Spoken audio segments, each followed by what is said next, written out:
한 가지 더 하죠. 믿음으로 선포합시다. 잘 될 것입니다. 시작. 잘 될 것입니다. 반드시 잘 될 것입니다. 오히려 더 잘 될 것입니다. 아멘. 우리의 이 고백대로 하나님께서 역사하시기를 주님의 이름으로 축복합니다.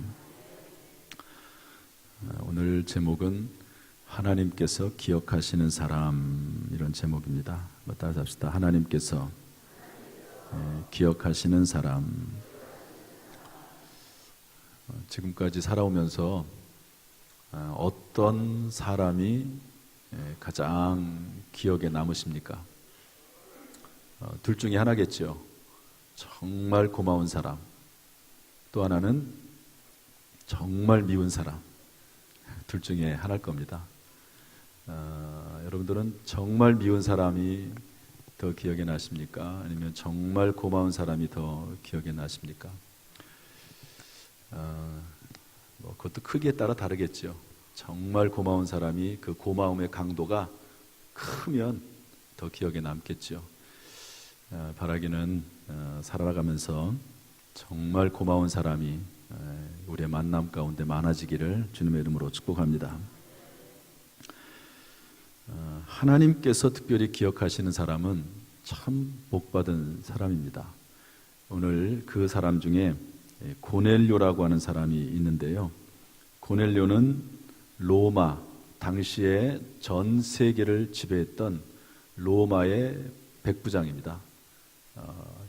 권세가 있는 사람이죠. 그런데 그 백부장이 하나님의 기억하신 바가 됐습니다. 4절 보면은 내 기도와 구제가 하나님 앞에 상달되어 기억하신 바가 되었으니, 또 31절에도 보면 고넬료야 하나님이 내 기도를 들으시고 내 구제를 기억하셨으니, 하나님께서 기억을 했다는 거죠. 그 결과 어떻게 됐는가? 사도행전 10장 45절 가면 이방인 최초로 성령을 받습니다. 또 47절에 가면 하나님의 이방인 구원 사역에 결정적으로 쓰임을 받습니다. 아직 이때까지만 해도 예수 그리스도의 복음이 유대인에게만, 다시 말해서 선민이라고 하는 이스라엘 백성들에게만 복음이 유효하다고 생각을 했는데, 이제 이 고넬료라고 하는 이 사람을 통해서 이방인 전도에도 문이 열린 겁니다. 뭐든지요, 이 첫 번째 발을 떼는 것이 중요하지 않습니까? 또 첫 번째 문을 열고 들어가는 게 상당히 중요합니다. 그런데 이방인 전도에 있어서 이 고넬료가 문을 열어준 거예요. 여기서 문이 열려가지고 이제 안디옥 교회에서도 복음을 전하게 되고, 그리고 사도행전 15년에 가서도 구원론이 확정이 되고, 그리고 이 복음이 미국에도 건너가고, 미국에서 부흥한 복음이 한국에도 들어오고, 또 한국을 통해서도 전 세계에 또 복음이 증거되고 하는 그 첫 번째 단추, 첫 번째 문이 바로 이 고넬료라고 하는 이방인을 통해서 시작이 됐다 하는 거기 때문에 역사적으로 너무너무 중요한 일입니다. 이 일에 쓰임받았다고 하는 것은 참 복이죠. 그래서 이렇게 하나님 앞에 쓰임받고 하나님께 기억하신 바 된 고넬료의 모습은 어떤가 하는 거고요. 또 이렇게 하나님의 기억하신 바가 되어서 하나님의 은혜를 받기 위한 모습은, 우리의 모습은 어때야 되는가 하는 것을 좀 살펴보려고 합니다. 이 고넬료가 어떤 모습을 가지고 있는지 한번 나를 되돌아보는 그런 시간이 됐으면 좋겠습니다. 우리 1절 2절 말씀 같이 읽겠습니다. 1절 2절 시작. 가이사라에 고넬료라는 사람이 있으니 이달리아 부대라는 군대의 백부장이라. 그가 경건하여 온 집안과 더불어 하나님을 경외하며 백성을 많이 구제하고 하나님께 항상 기도하더니. 이달리아는 오늘로 말하면 이탈리아입니다. 부대의 군대 백부장, 부하가 100명이라고 하는 말이죠.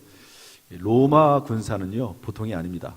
전 세계를 지배하는 당시에 아주 엄청난 그 힘이 있는, 또 그리고 전투력이 상당히 뛰어난 그런 부대, 그런 군대의 지휘관이 고넬료라고 하는 사람인데요. 그런데 고넬료가 경건했습니다. 온 집안과 더불어 하나님을 경외했고 구제를 많이 했습니다. 구약 성경에 보면 구제를 하면 하나님을 빚지게 하는 거라고 되어 있습니다. 그런데 아무런 일반적인 구제 말고요, 나에게 도저히 다시 갚을 수 없는 그런 사람을 구제하는 것을 말합니다. 돈이 많은 사람을 구제할 수는 없죠. 또 그리고 내가 이것을 하면 저 사람이 나에게 다시 갚아주겠지, 이런 구제 말고 정말 저 사람이 아무리 해도 갚을 수 없는 그런 구제, 하나님을 빚지게 하는 겁니다. 그런데 이런 모든 것들보다도 저는 특별히 하나님께 항상 기도했다, 이렇게 되어 있습니다. 따라서 합시다. 하나님께 항상 기도하더니. 저는 그래서 이 고넬료의 모습 중에 하나님이 기억하실 만한 내용 중에 하나는 항상이라고 하는 단어에 좀 초점을 맞춰 봤습니다.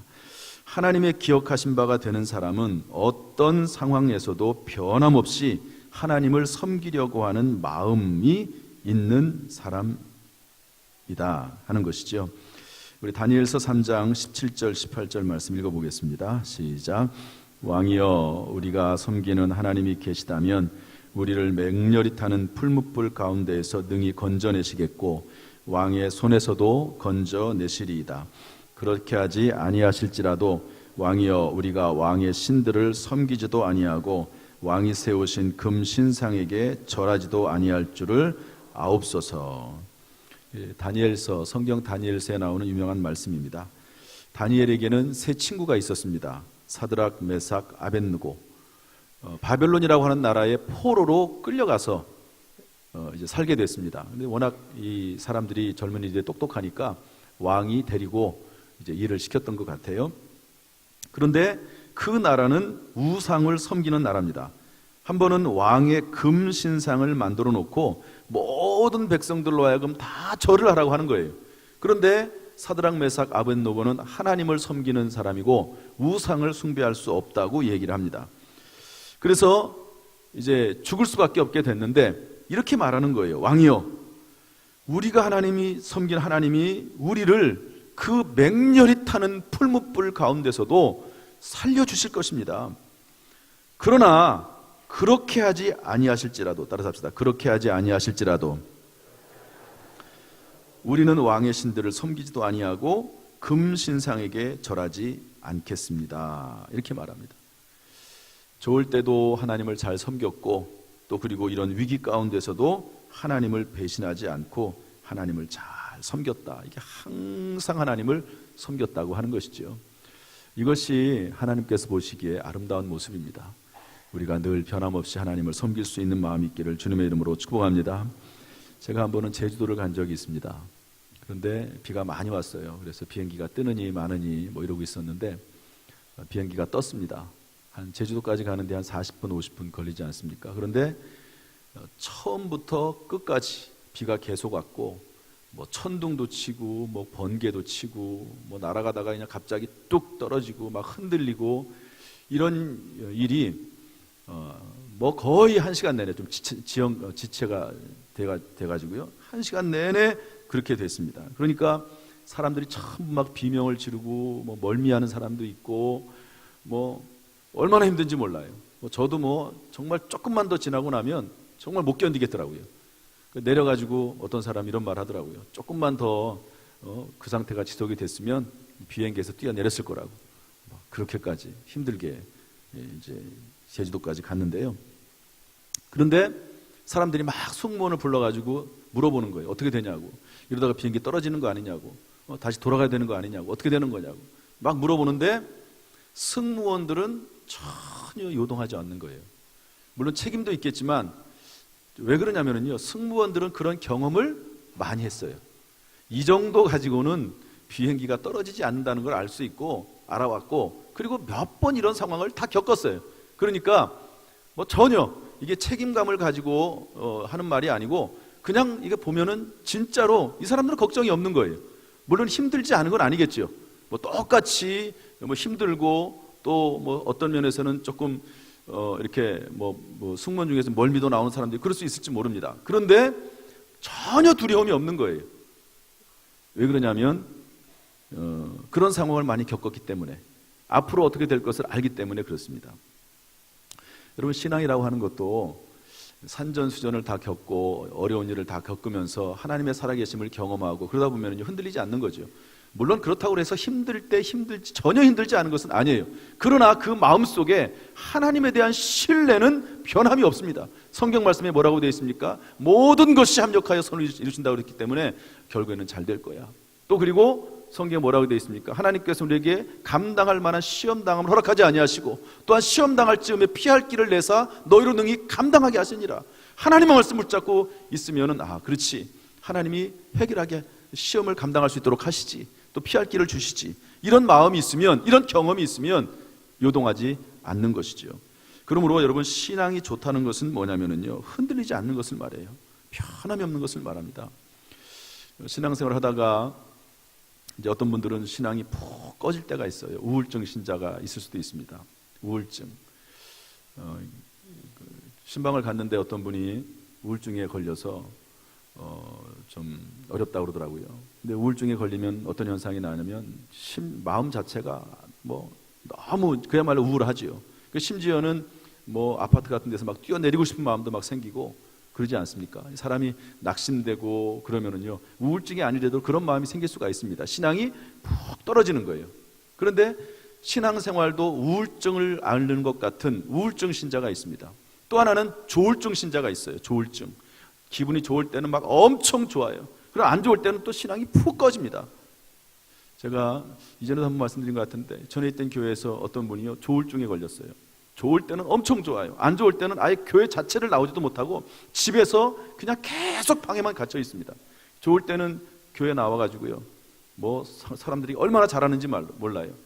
어느 날 그 명품 백과 옷들이 막 잔뜩 날라왔어요. 저한테도 날라오고 성도들에게도 날라오고.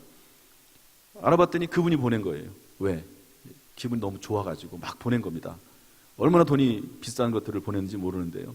그러면 저는 이제 오면은요, 이제 알죠. 그러면 그거 다 걷어요. 부교육자한테 다 얘기해가지고 다 가져오라고. 이런 거 날라왔지? 다 가져오라고. 그래가지고 다시 돌려드립니다. 왜냐하면 그분이 진심으로 한 게 아니기 때문에, 병 때문에 한 거기 때문에 그거 받을 수가 없어요. 또 고가의 물건을 받는 것도 쉽지 않지만 어쨌든 다 돌려줍니다. 조울증에 걸린 거죠. 좋을 때는 엄청 좋고 안 좋을 때는 엄청 또 안 좋고. 신앙생활은 좋을 때나 안 좋을 때나 변함없이 신앙생활 하는 게 가장 좋다고 저는 봅니다. 좋은 일을 만나도 너무 오버하지 말고, 너무 이렇게 오버하지 말고, 안 좋은 일을 만나도 너무 그것 때문에 침체되지 말고, 여러분, 하나님 앞에 믿음으로 무슨 일을 만나든지 간에 변함없이 믿음을 드릴 수 있는 저 여러분 될 수 있기를 주님의 이름으로 축복합니다. 최근에 이 고등 래퍼라고 하는 그 프로그램이 있었습니다. TV에서. 혹시 보신 적 있으세요? 랩이라고 하는 거 아시죠? 노래하는데 도대체 말을 하는 건지 뭐 하는지 뭐라고 하면서 이렇게 막 하면 애들이 막 하는 거 있잖아요. 랩. 근데 이제 고등학생 아이들 중심으로 랩 경연 대회를 했습니다. 8,000명 정도가 지원을 했는데 다 떨어지고 한 5명 정도 남아가지고 최종 결선을 하는데요. 이제 저는 그걸 잘 모르죠. 근데 우리 아이가 이제 서울에서 공부하고 이제 금요일이나 토요일 날 오면은 항상 그거를 봐요. 그러면은 이제 저희들하고는 인사도 잘 안 해요.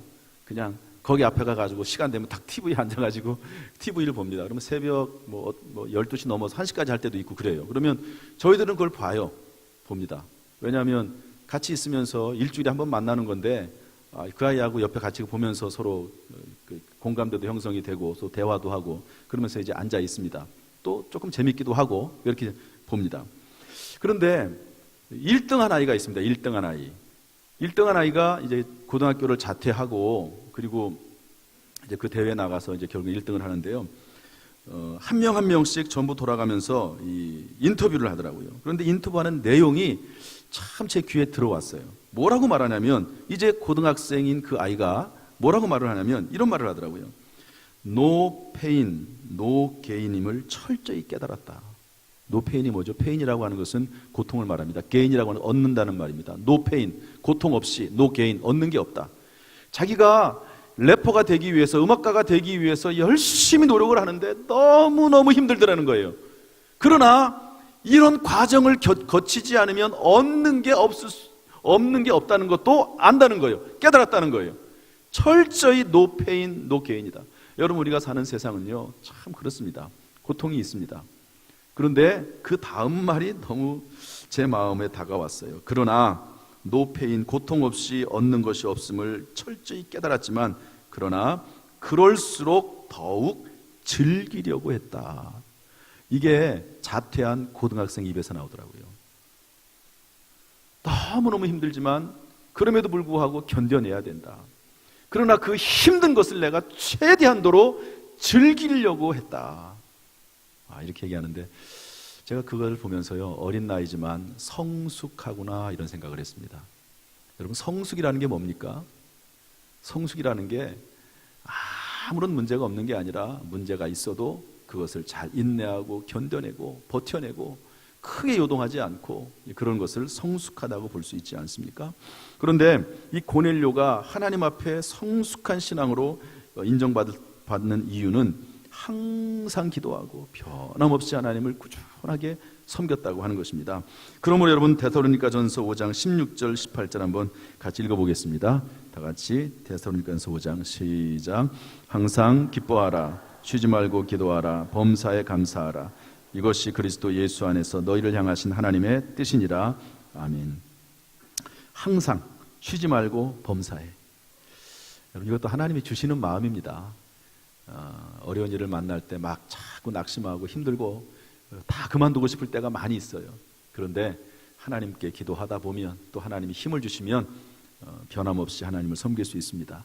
하나님께서 이러한 마음들을 우리에게 허락해 주시기를 주님의 이름으로 축복합니다. 두 번째로 우리 24절 말씀 보겠습니다. 24절 시작. 이튿날 가이사라에 들어가니 고넬료가 그의 친척과 가까운 친구들을 모아 기다리더니, 항상 기도하는 가운데 어느 날 기도 중에 하나님께서 천사들을 보내십니다. 그래가지고 베드로를 청하라는 거예요. 베드로는 예수님의 수제자 아닙니까? 베드로를 청해서 그의 말씀을 들으라고 하는 겁니다. 그래서 경건한 부하 하나에다가 하인 둘을 불러가지고 멀리 있는 베드로를 청합니다. 그래서 이제 가게 되는데요, 베드로도 마찬가지입니다. 베드로도 기도하는 가운데 점심 식사가 됐는데 밥이 덜 됐어요. 아직 그런 것 같아요. 그래서 옥상에 올라가서 기도하고 있는데 하나님께서 베드로에게도 천사를 보내셔서 말씀하십니다. 참 하나님 바쁘세요. 그 하나님께서 환상 중에 어떤 일을 하시냐면, 위에서부터 보자기 하나가 내려오는데 그 안에 온갖 부정한 짐승들, 여러분 유대인들은 돼지고기 이런 거 안 먹습니다. 또 피가 들어가는 거 안 먹습니다. 그런데 그런 것을 먹으라는 거예요. 안 됩니다. 하나님, 저는 먹을 수가 없습니다. 올라갔습니다. 또 내려오는 거예요. 또 먹으라는 거예요. 안 됩니다. 저는 여태까지 그런 부정한 음식을 먹질 않았습니다. 또 올라갔어요. 또 내려옵니다. 3번 그런 일이 반복됐는데, 그때 마침 고넬료에게서 사람들이 왔습니다. 그것을 보고 깨닫는 거예요. 원래 이방인들하고는요, 상종을 하지 않습니다. 유대인들은 자기들이 선민의식이 강하기 때문에 이방인들은 영혼도 없고 이방인들은 동물 취급했습니다. 부정한 사람 취급을 했습니다. 그런데 이런 꿈을 통해서, 이런 환상을 통해서 하나님께서 이방인에게, 고넬료에게 가라고 하는 음성으로 알고 찾아가게 되는 거죠. 그리고 찾아갔더니 고넬료가 그의 친척과 가까운 친구들을 모아서 기다렸다 하는 것입니다. 저는 이것을 통해서 이런 교훈을 받습니다. 하나님의 기억하신 바가 되는 사람은 사람들에게 관심을 갖고 사람들을 하나님께로 인도하고자 하는 마음을 가진 사람입니다.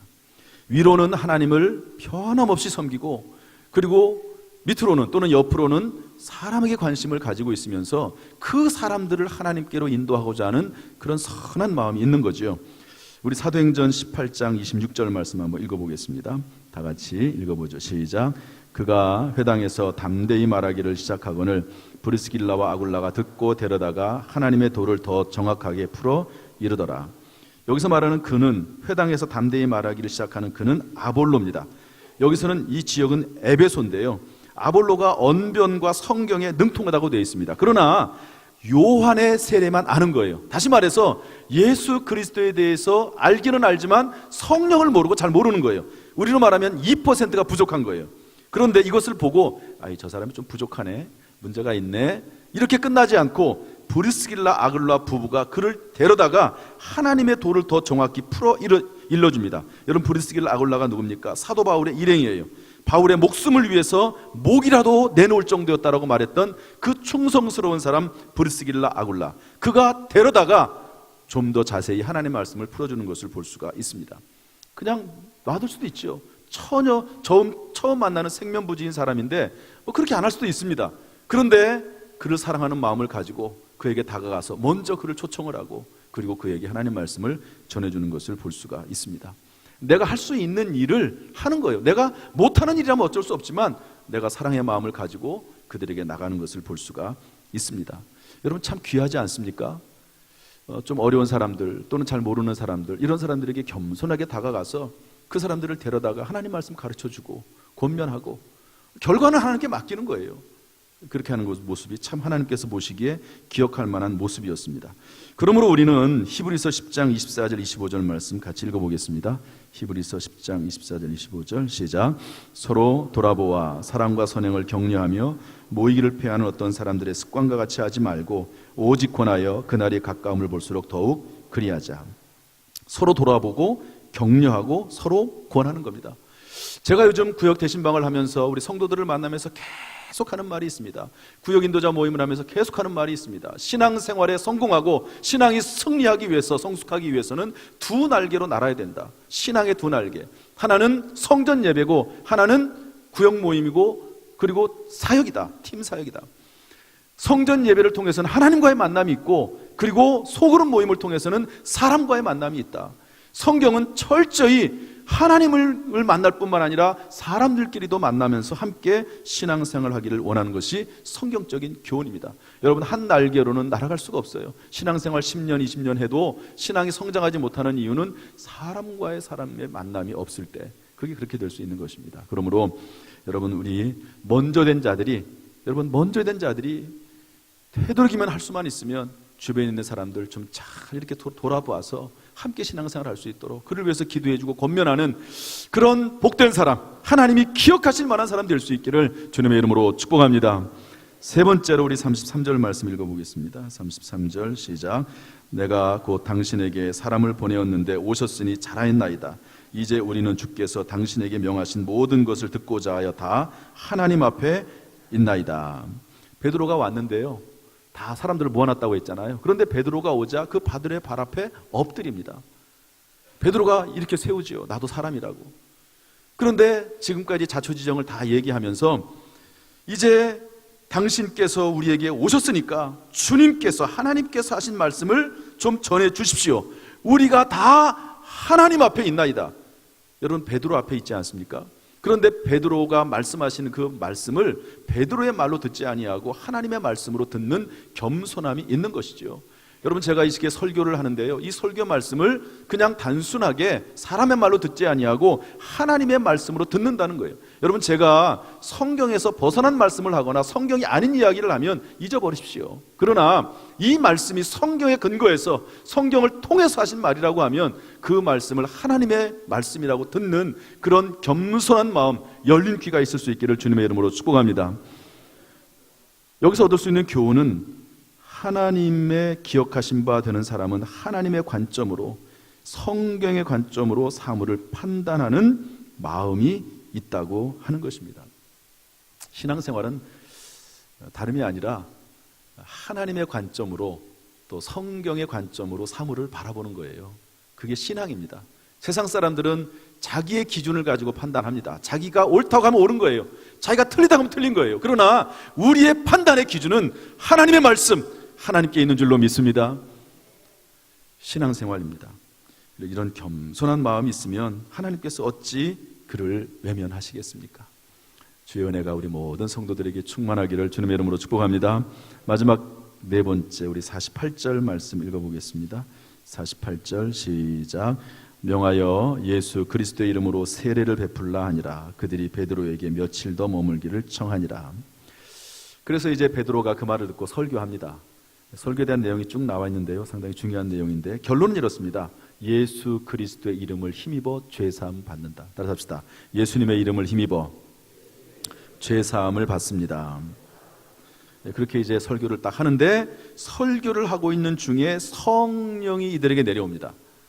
성령이 내려오는 것을 보고 깜짝 놀래요.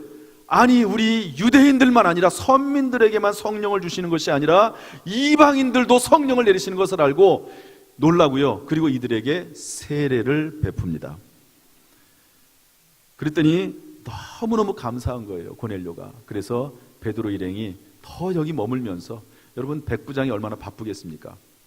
그런데도 불구하고 베드로의 일행을 섬기는 것을 볼 수가 있습니다. 깨달을 수 있는 교훈은 하나님의 기억하신 바 되는 사람은 받은 은혜를 알고 그 은혜를 갚을 줄 아는 마음을 가진 사람입니다. 저는 이 마음을 하나님 주셨다고 생각을 합니다.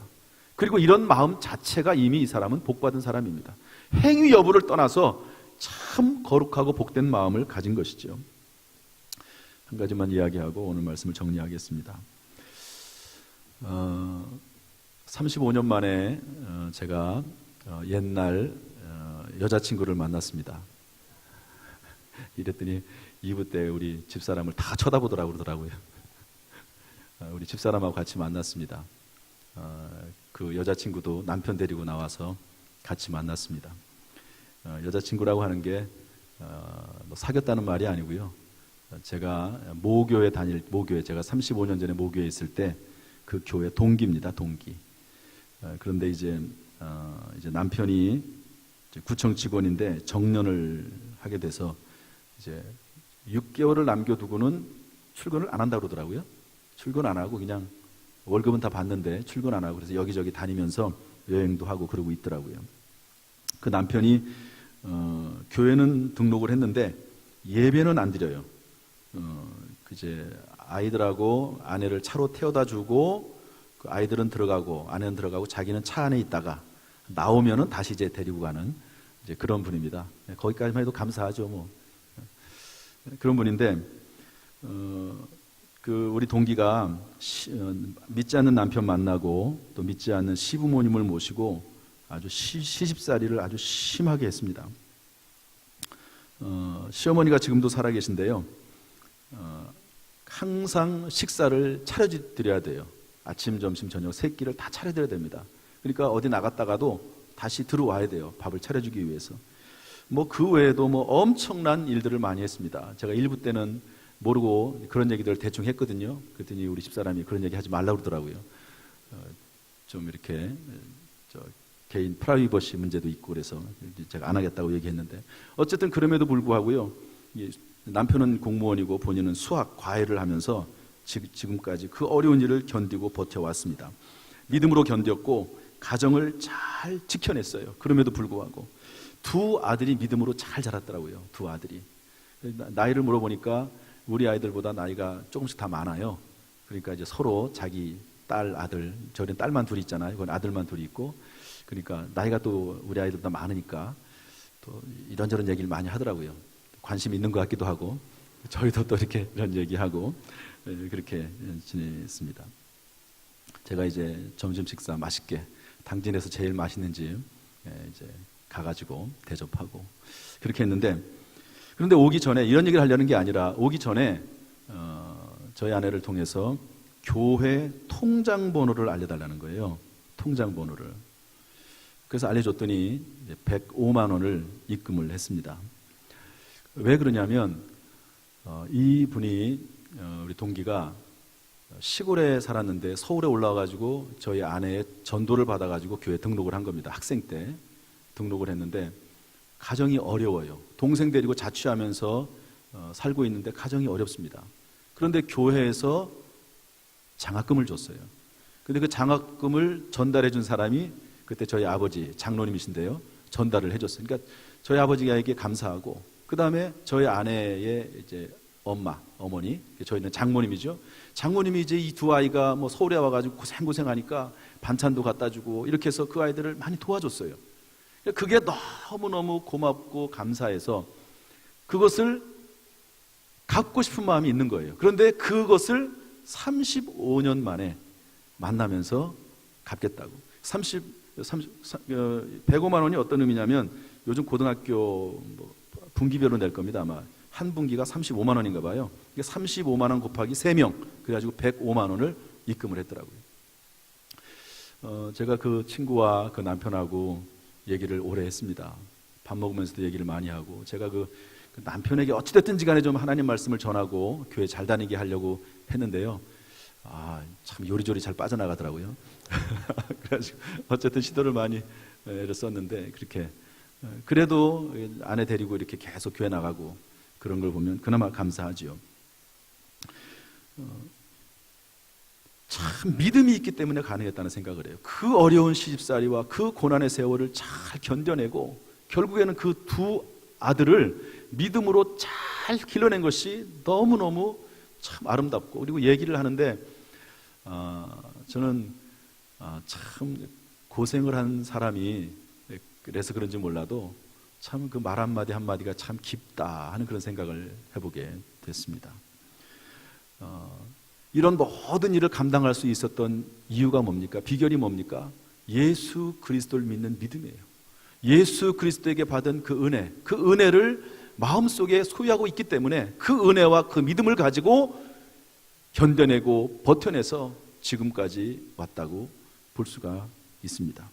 그러므로 여러분, 우리가 그 하나님의 은혜를 받은 것을 알고 여러분 그 은혜를 또한 베풀 줄 아는 그런 마음이 있을 때 하나님께서 그를 기억하시고 또한 그와 함께 하신다는 사실을 깨달을 수 있기를 주님의 이름으로 축복합니다. 우리 요한복음 1장 17절 말씀 한번 읽어보겠습니다. 요한복음 1장 17절 다 같이 읽어보죠. 시작. 율법은 모세로 말미암아 주신 것이요 은혜와 진리는 예수 그리스도로 말미암아 온 것이라. 은혜와 진리는 예수 그리스도로 말미암아 왔고, 여러분 저와 여러분이 예수 그리스도의 은혜를 받은 사람인 줄로 믿습니다. 여기에 앉아 있는 것 여러분 쉬운 것 같지만요 쉽지 않습니다. 하나님의 은혜가 아니면, 은혜 아니면 어떻게 우리가 예배를 드리겠습니까? 하나님 앞에 감사한 마음으로 살아갈 수 있기를 주님의 이름으로 축복합니다. 그래서 우리 에베소서 3장 8절 말씀 한번 읽어보겠습니다. 에베소서 3장 8절 시작. 모든 성도 중에 지극히 작은 자보다 더 작은 나에게 이 은혜를 주신 것은 측량할 수 없는 그리스도의 풍성함을 이방인에게 전하게 하시고, 받은 은혜를 보답할 수 있는, 주님에게 보답하고 또 사람들에게도 보답할 수 있는 믿음이 있기를 주님의 이름으로 축복합니다. 기도하겠습니다. 하나님 아버지 감사합니다. 오늘 말씀 속에 주의 음성을 듣고 살아가게 하여 주옵소서. 예수님의 이름으로 축복하며 기도하옵나이다. 아멘.